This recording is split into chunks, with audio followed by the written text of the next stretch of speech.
Excellent. இப்போ வந்து WordPress வந்து இன்ஸ்டலேஷன் முடிஞ்சிருச்சு, செட்டப் முடிஞ்சிருச்சு. செட்டப் முடிஞ்ச வாட்டி இப்போ என்னெல்லாம் நடந்திருக்கு, வேர்ட்ப்ரெஸ்னால் என்ன அப்படிங்கிறத கொஞ்சம் எக்ஸ்ப்ளோர் பண்ணி பார்ப்போம். ஃபஸ்ட்டு டேட்டா பேஸை நம்ம எம்டியாக ஒரு டேட்டா பேஸ் க்ரியேட் பண்ணோம். இப்போ அந்த டேட்டா பேஸ் எப்படி இருக்குது அப்படின்னு பார்க்கலாம். இப்போ பார்த்தீங்கன்னா சிகேஏ வேர்ட்ப்ரெஸ்ன்னு இருக்குது. இதை நான் கிளிக் பண்ணுறேன். இப்போ பாருங்கள், அது ஆட்டோமேட்டிக்காக இத்தனை டேபிளையும் க்ரியேட் பண்ணியிருக்கு. Users, user meta, term, so இந்த மாதிரி பார்த்தீங்கன்னா நிறைய டேபிள் வந்து க்ரியேட் பண்ணியிருக்கு. சரி, ஓகே. அடுத்த பாயிண்ட் என்ன, ஃப்ரண்ட் எண்ட். இப்போ நமக்கு இன்ஸ்டலேஷன் முடிஞ்ச உடனே பார்த்தீங்கன்னா நமக்கு இந்த மாதிரி வந்திருக்கு. இப்போ நம்ம லாகின்னு கொடுக்கலாம். நான் லாகின் கொடுக்கறதுக்கு பதிலாக வெறும் மறுபடியும் ஏற்கனவே என்ன பண்ணோம், வேர்ட்ப்ரெஸ் தான் கொடுத்தோம். வெரி ஃபஸ்ட்டு டைம்ன்றதுனால என்ன ஆயிடுச்சு, விசார்ட் வந்து ஸ்டார்ட் ஆகிடுச்சு, செட்டப் விசார்டு. இப்போ மறுபடியும் வேர்ட்ப்ரெஸ்ன்னு நான் கொடுக்குறேன், என்ட்ரு அடிக்கிறேன். இப்போது இதுதான் ஃப்ரண்ட் எண்ட், அதாவது யூசர். இப்போ இது வந்து ஒரு கம்பெனியோடைய சைட்டு இல்லை ஒரு இண்டிவிஜுவலுடைய சைட் அப்படின்னா அவருடைய வெப்சைட்டை மற்றவங்க பார்க்கும்போது எப்படி இருக்குன்றது தான் ஃப்ரண்ட் எண்டு. இப்போ மற்றவங்க பார்த்தீங்கன்னா இந்த மாதிரி வந்து பார்ப்பாங்க. எப்படி போஸ்ட்னு இருக்குது, அதில் ஒரே ஒரு கண்டென்ட் இங்கே வந்து இருக்குது, ஹலோ வேர்ல்டுன்னு போட்டு சம்திங் ரைட் பண்ணி வச்சுருக்காங்க. ஓகே, இதிலே பார்த்தீங்க அப்படின்னா லாகின்னு இருக்குது. இந்த லாகின் அப்படிங்கிறத அந்த மெனு வழியாகவும் கிளிக் பண்ணலாம். அப்படி இல்லைனா wordpress/wp-login.php அப்படின்னு டைரெக்டாக டைப் அடிச்சும் வரலாம். இப்போ வந்து யூசர் நேம் என்ன, பாஸ்வேர்டு என்னன்னு கேட்குது. நம்ம ஏற்கனவே யூசர் நேம் பாஸ்வேர்டு க்ரியேட் பண்ணியிருக்கோம். admin super@123 நான் க்ரியேட் பண்ணேன். இப்போ அதை நான் வந்து க்ரியேட் பண்ணிட்டேன். ஓகே, இப்போ நம்ம என்ன பார்க்குறோமோ இது வந்து அட்மின் டேஷ்போர்டு இல்லை வேர்ட்ப்ரெஸ் டேஷ்போர்டுன்னு சொல்கிறோம். இப்போ ஃப்ரண்ட் எண்டுனா என்னென்னு தெரியுது, லாகின்னா என்னென்னு தெரியுது, பேக்கெண்ட். இப்போ நம்ம என்ன பார்க்குறோமோ இதுதான் பேக்கெண்ட். ஏன்னா இப்போ நான் வந்து இந்த சைட்டினுடைய ஓனர்னால் நான் இந்த பேக்கெண்ட் வழியாக, இந்த டேஷ்போர்டு வழியாக மற்ற யூசர்ஸ் என்னுடைய வெப்சைட்டுக்கு வர்றவங்களுக்கு என்னென்னலாம் டிஸ்பிளே வரணும், எப்படி வரணுன்றத இங்கேருந்து கண்ட்ரோல் பண்ணுற மாதிரி பண்ணியிருக்கோம். இதுதான் வந்து பேக்கெண்ட். ஒன்று நல்லா புரிஞ்சிக்கணும், ஒரு முக்கியமான பாயிண்ட் என்னென்னா, இப்போ இந்த பேஜ் பார்த்திங்கன்னா பக்காவாக இருக்குது, ஏகப்பட்ட ஃபீச்சர்ஸ் இருக்குது. இது எல்லாத்தையுமே பிஹெச்பியில் தான் பண்ணியிருக்காங்க. நல்லா புரிஞ்சுக்கணும், பிஹெச்பியினுடைய பவர் என்ன அப்படிங்கிறத நம்ம புரிஞ்சுக்கணும். ஓகே, இந்த லெஃப்ட் ஹேண்ட் சைடில் இருக்கிறது பார்த்திங்க அப்படின்னா டேஷ்போர்ட் மெனு. இங்கே மேலே இருக்கிறது பார்த்திங்கன்னா ஸ்க்ரீன் ஆப்ஷன்ஸ் அப்படிங்கிறது என்ன அப்படின்னா இங்கே என்னென்ன டிஸ்பிளே வரணும் அப்படிங்கிறது ஸ்க்ரீன் ஆப்ஷன்ஸ். இப்போ பார்த்தீங்கன்னா new modern publishing experience is coming soon அப்படின்னு சொல்லிட்டு ஒரு ப்ளகின் வந்து இவங்க காட்டியிருக்காங்க. இங்கே காமிச்சிருக்கிற ஒவ்வொரு கட்டமும் ஒரு ப்ளகின். இங்கே பாருங்களேன், இந்த ஏரியா ஒரு ப்ளகின், இந்த ஏரியா ஒரு ப்ளகின். இந்த ஒவ்வொரு ப்ளகினும் எப்படி இருக்கணுன்றத அவங்க நம்ம டிசைன் பண்ணிக்கலாம். இந்த மாதிரி ஏகப்பட்ட ப்ளகின் இருக்குது. அதில் இப்போ பார்த்தீங்கன்னா அவங்க ஒரு அட்வர்டைஸ்மெண்ட் மாதிரி என்ன பண்ணியிருக்காங்கன்னா ஒரு பாக்ஸை காமிச்சிருக்காங்க ப்ளகின். இப்போ இது வேணான்னா டிஸ்மிஸ் பண்ணுறதுக்கு ப்ரொவிஷன் கொடுத்துருக்காங்க. ஓகே, இந்த ஏரியாவுக்கு பேர் வெல்கம் ப்ளகின். இது எதுக்காக அப்படின்னா நம்ம இங்கேருந்து டைரெக்டாக என்ன பண்ணணுமோ அந்த வேலையை பண்ணிக்கலாம். அதனால் இதுக்கு பேர் என்ன கொடுத்துருக்காங்க, வெல்கம் ப்ளகின் கொடுத்துருக்காங்க. அட் எ கிளான்ஸ் அப்படிங்கிறது ஒரு ப்ளகின்.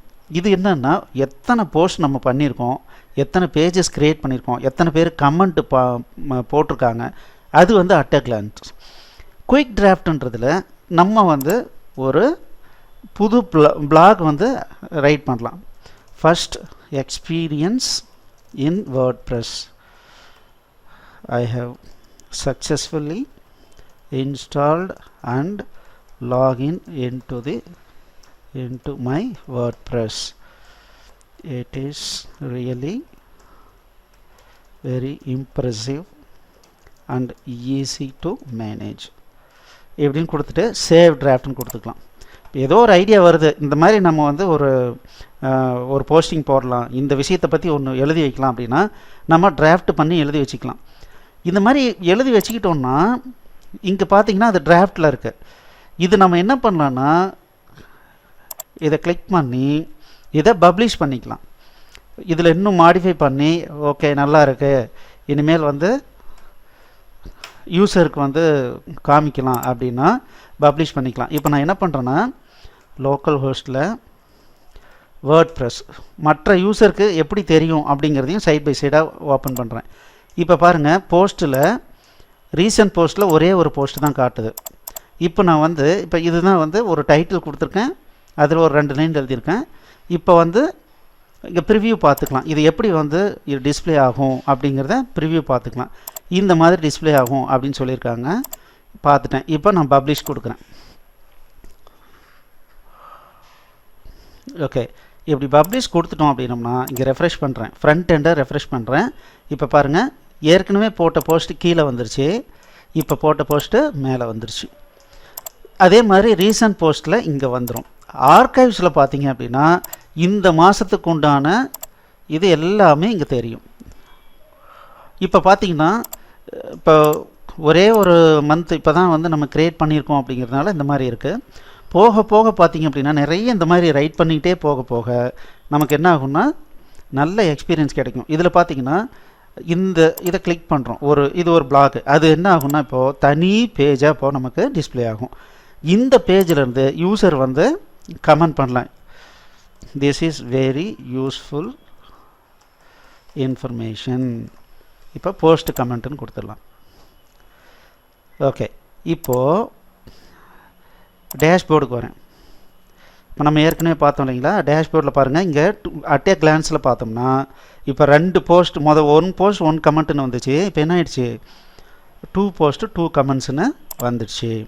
ஸோ இது வந்து குயிக் டிராஃப்ட். இந்த மாதிரி டிராஃப்ட் பண்ணிக்கலாம். டிராஃப்ட் பண்ணோன்னா இம்மீடியட்டாக பப்ளிஷ் ஆகாது, ஒரு இடத்துல போய் ஸ்டோர் ஆகிருக்கும். இது வந்து பார்த்திங்கன்னா ஆக்டிவிட்டி, நம்மளுடைய வெப்சைட்டில் யார் யாரெலாம் வந்து பார்த்துருக்காங்க, எப்போ வந்து பார்த்தாங்க, ரீசெண்டாக எப்போ பப்ளிஷ் பண்ணியிருக்கோம், யார் யார் ரீசெண்டாக கமெண்ட் போட்டிருக்காங்க, அது எல்லாம் பார்த்திங்கன்னா இங்கே இருக்குது. இதில் நமக்கு வேணான்னா அன்அப்ரூவ் பண்ணலாம், இல்லை ஸ்பேமு ட்ராஷன் கொடுத்துட்டோம் அப்படின்னோம்னா அது ஃப்ரண்ட் எண்டில் டிஸ்பிளே ஆகாமல் இருக்கும். இது பார்த்திங்கன்னா வேர்ட்ப்ரெஸ் ஈவெண்ட்ஸ் அண்ட் நியூஸ், அதாவது வேர்ட்ப்ரெஸ்னுடைய வெப்சைட்லேருந்து டைரெக்டாக இது வருது. அதாவது என்னென்ன ஈவெண்ட் நடக்க போகுது, இது ரிலேட்டடாக வேர்ட்ப்ரெஸ் சம்மந்தமாக அப்படின்றத இங்கே பார்த்துக்கலாம். ஸோ இது எல்லாம் சேர்ந்தது தான் என்ன அப்படின்னா வேர்ட்ப்ரெஸ்னுடைய பேக்கெண்ட் அல்லது டேஷ்போர்டு. இந்த டேஷ்போர்டில் இங்கே நிறைய இருக்குங்க. இந்த ஒவ்வொன்று பற்றியும் எப்படி யூஸ் பண்ணுறதுன்னு தெரிஞ்சுக்கிட்டோம்னா அதுதான் வேர்ட்ப்ரெஸ். இப்போ போஸ்ட்டில் போனோம் அப்படின்னோம்னா நம்ம என்னென்னலாம் க்ரியேட் பண்ணமோ அதெல்லாம் லிஸ்ட்டு வருது. இந்த மாதிரி ஒவ்வொன்றை பற்றியும் இனிமேல் நம்ம வந்து பார்க்க போகிறோம். ஓகே, இப்போ நம்ம என்னென்ன தெரிஞ்சுக்கிட்டோம், ஒரு டேஷ்போர்டு வருது, அந்த டேஷ்போர்டில் டேஷ்போர்ட் மெனு இருக்குது, ஸ்க்ரீன் ஆப்ஷன்ஸ். இந்த ஸ்க்ரீன் ஆப்ஷன்ஸில் இங்கே போயிட்டு எனக்கு எது எதெல்லாம் வேணுமோ அதை மட்டும் வச்சுக்கிட்டு மற்றதெல்லாம் என்ன பண்ணிக்கலாம்னா ரிமூவ் பண்ணிக்கலாம். இப்போ டேஷ்போர்டில் போகிறேன், டேஷ்போர்டில் இப்போ இங்கே இத்தனை இருக்குது, எனக்கு வந்து வேர்ட்ப்ரெஸ் நியூஸ் அண்ட் ஈவெண்ட்ஸ் எனக்கு தேவையில்லை அப்படின்னா இதை நான் ரிமூவ் பண்ணிவிட்டு இதை க்ளோஸ் பண்ணிடலாம். அப்போது நியூஸ் அண்ட் ஈவெண்ட்ஸு இங்கே காணாமல் போயிடும். அதுதான் ஸ்க்ரீன் ஆப்ஷன்ஸ். அதுக்கப்புறம் வெல்கம் ப்ளக்கின் இருக்குது, அட் ஏ கிளான்ஸ் வந்து ப்ளக்கின் இருக்குது, குயிக் டிராஃப்ட்னு ஒரு ப்ளக்கின் இருக்குது, வேர்ட்ப்ரெஸ் நியூஸ்னு ஒன்று இருக்குது. ஸோ இதுதான் டிஃபால்ட்டாக நம்ம ஸ்டார்டிங்கில் பார்க்குறது. ஒரு விஷயம் என்னன்னு பார்த்தீங்கன்னா இவ்வளோ பெரிய வெப்சைட்டை ஃபுல் அண்ட் ஃபுல் பிஹெச்பியில் பண்ணியிருக்காங்க. அப்போ நம்மளும் இந்த அளவுக்கு பண்ண முடியும். அப்போது இனிமேல் ஒவ்வொரு ஃபீச்சராக பார்க்க இன்னும் இதில் என்னென்ன ஃபீச்சர் இருக்குது, நம்ம எப்படி பண்ணலாம் அப்படிங்கிற ஒரு ஐடியாவும் நமக்கு வரும். இதை எல்லாத்தையும் நீங்களும் ஒரு முறை ஃபுல்லாக எக்ஸ்ப்ளோர் பண்ணுங்கள். ஃப்ரண்ட் எண்டு பேக் எண்டு எப்படி லாகின் ஆகிறது எல்லாத்தையும் எக்ஸ்ப்ளோர் பண்ணிவிட்டு நெக்ஸ்ட் கிளாஸ்க்கு வாங்க. நம்ம வேர்ட்ப்ரெஸ்க்குள்ளார ஒவ்வொரு விஷயத்தையும் எக்ஸ்ப்ளோர் பண்ணி பார்க்கலாம். தேங்க்யூ.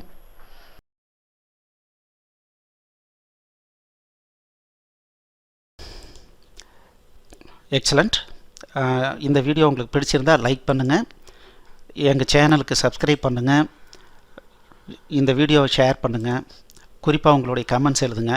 மேலும் எங்களுடைய அனைத்து கோர்ஸ் என்னென்ன வச்சுருக்கோன்றதை பார்க்குறதுக்கு கீழே இருக்கிற டிஸ்கிரிப்ஷனை கண்டிப்பாக படிங்க. தேங்க்யூ.